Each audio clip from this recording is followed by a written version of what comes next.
As mentiras de André Ventura. Escravatura é opressão. Como já vimos, André Ventura enganou o público português.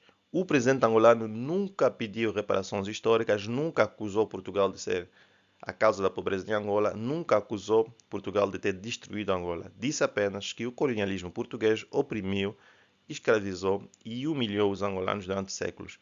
Ventura criou esse homem de palha para justificar seus ataques contra Angola e fazer a sua campanha eleitoral.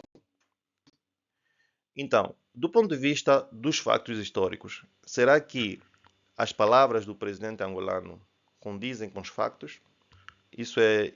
Apesar da mentira de Ventura, isso é interessante do ponto de vista do discurso nacional e cultural em Angola. Então, não existe 500 anos de colonialismo português em Angola. Existe 500 anos de presença portuguesa em Luanda, Benguela e no Vale do Rio Kwanza.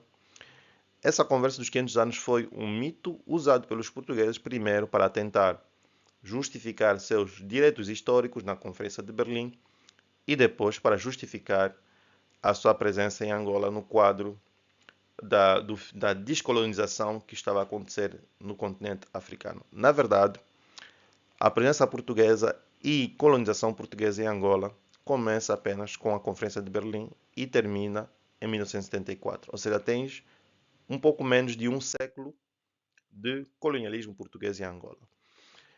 E esta confusão dos 500 anos de colonialismo alimenta uma percepção confusa do que foi o colonialismo. O colonialismo foi, na verdade, um conceito novo criado em Berlim, porque antes de Berlim, colonialismo era simplesmente criar uma colônia. Era fazer um transplante da tua sociedade para outro continente. Isso pode ser feito de barco, por exemplo, o inglês a criar uma colônia na América, ou pode ser feito a cavalo, com russos a criar colônias na Sibéria. Isto é que é o conceito de colônia antes de Berlim. Depois de Berlim, cria-se o conceito de colônia como se fosse um protetorado. Então, e Carl Schmitt define a colônia como um território que é nacional do ponto de vista internacional, mas estrangeiro do ponto de vista nacional. Ou seja, as leis portuguesas se aplicam a Angola, mas Angola não tem influência sobre a política portuguesa e Angola não tem direito de ter relações econômicas e políticas com outros países. Do ponto de vista do angolano dentro da colônia, ele estava a sentir como se estivesse a viver num país estrangeiro na sua própria terra. Então, esse verdadeiro colonialismo português começa em 1886 e termina em 1974. As definições inexatas levam a becos sem saídas intelectuais. Você vai ter pessoas que vão definir colonialismo como a presença de brancos, ou seja, o colonialismo começa com a chegada de Diego Cão. Então, como o colonialismo é mau, então tudo que é colonial tem que ser eliminado, ou seja, toda a história de Angola, começando com Diego Cão, tem que ser eliminada. As cidades têm que ser destruídas, as fronteiras têm que ser destruídas, a cultura tem que ser destruída porque é colonial. Não. E isso leva a essa tentativa de revolução cultural e a acusações de neocolonialismo diante, por exemplo, de investimento estrangeiro. Você tem pessoas que falam de neocolonialismo chinês quando querem falar de investimento chinês em África, ou em Angola especificamente. Ou você tem pessoas que vão dizer que o colonialismo era opressão ou pobreza. E que por isso, como Angola tem pobreza nesse momento, então você tem um novo colonialismo. Não, o colonialismo não era nenhuma dessas coisas. E se nós não sairmos dessa definição confusa, nunca saberemos o que foi o colonialismo e nunca vamos conseguir pensar direito. Mas continuando, então, sobre a questão da escravatura.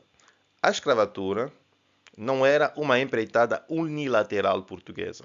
Como eu já disse, a presença portuguesa em Angola era limitada ao Vale do Kwanza, a Luanda e Benguela.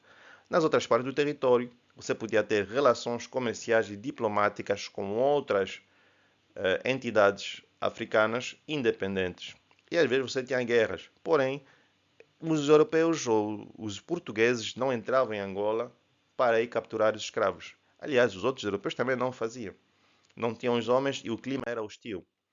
Então, tanto na fase escravagista como na fase dita do comércio legal, em que você tem a exportação de outros bens, como marfim, borracha, você teve sempre tráfico de escravos, nessa segunda fase na forma de contrabando, apesar das patrulhas da marinha inglesa, tendo em conta a política inglesa de abolição da escravatura. Então você tinha comércio de escravos tanto em portos portugueses, marcados pelas cruzes vermelhas, como em portos africanos, marcados pelo X verde. Obviamente que você tinha um contrabando intenso e você podia ter embarques clandestinos ao longo da costa. E você tinha no interior várias praças de escravo, por exemplo, no Quito, em Malange, nas Lundas ou em Kinshasa. Então, a escravatura não é uma imposição unilateral de europeus contra africanos. Era um negócio que envolvia alguns europeus e alguns africanos contra outros africanos, que não eram, entre aspas, o seu povo. Eram apenas pessoas que não faziam parte da comunidade. Então, os escravos eram comprados aos traficantes africanos e depois exportados para a América. Você tinha um custo direto, por exemplo, podia equivalente a mais ou menos $1.800 de 2024, pagos em forma de bens, como espingardas, pólvora e outras coisas. Mas também tinhas um custo indireto na forma de subornos, com empregados laranjas para as feitorias, ou presentes para permitir as vendas de escravos. Então, porém, com o período colonial, a novidade introduzida é o trabalho forçado. E agora sim, o Estado português tem o direito de oprimir todos os angolanos dentro do território de Angola. Quando na fase escravagista, você tinha africanos que oprimia uma parte dos africanos para os vender a europeus, não apenas portugueses, mas qualquer barco que chegava na costa podia comprar escravos. Então, mas com a colônia, você tem uma novidade que é o trabalho forçado. Então, inicialmente o trabalho forçado era usado para fazer obras públicas. Porém, os trabalhadores depois foram emprestados, entre aspas, a interesses privados, não só em Angola, mas também naquilo que era chamado do contrato. Você tinha angolanos que eram enviados para a Rodésia, para São Tomé e Príncipe, para trabalhar em fazendas. Então, diante dos abusos desse sistema, Norton de Matos tentou fazer reformas conjuntamente com outro governador de Moçambique, porém, com o Estado Novo, esta forma de abuso foi consolidada com o Acto Colonial de 1930. O trabalho forçado era a fonte principal de riqueza da colônia de Angola, porque era o trabalho escravo que permitia a existência das fazendas e da agricultura comercial, que constituía a principal fonte de receitas da colônia, tirando as manipulações cambiais e o comércio forçado com Lisboa. Depois da guerra colonial, você tem investimento em atividades industriais, como petróleo e exploração de ferro, que vão depois diminuir a proporção do trabalho forçado na riqueza gerada.